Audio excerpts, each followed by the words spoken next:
It's been a very interesting week for the alt-right. In light of the events at NPI, there's been all kinds of chaos, people disavowing each other. We've had a lot of finger wagging going on. And in light of all of this, I think it would be prudent for us to remember how the alt-right came to be. Now, you have people like Richard Spencer, Jared Taylor, who through their respective organizations have been throwing conferences for essentially decades. And indeed, white nationalism goes back, it dates back much further.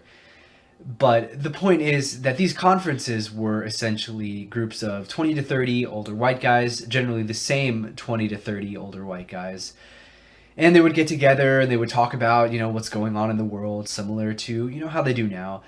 But the difference between then and now is the amount of people and the fact that the people coming to these conferences these days are primarily millennials.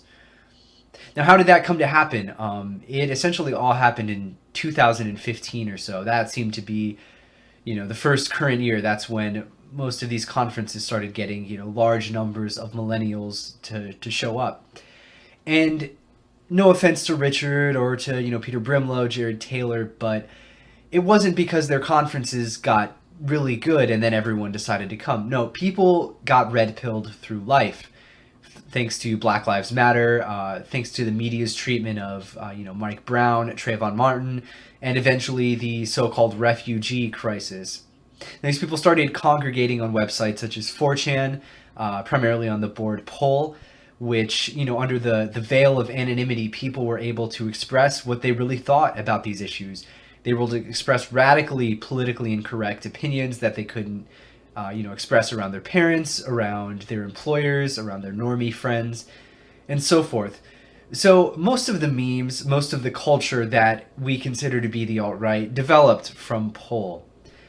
Now, if we think about Poll, what is Poll? Well, essentially, it's incredibly offensive, it's incredibly edgy, it's very irreverent, and yeah, in light of that, it's good to kind of keep that in mind when we have people in the alt-right saying the alt-right's dead because a few people, threw up Roman salutes and, Richard Spencer said, "Hail Trump."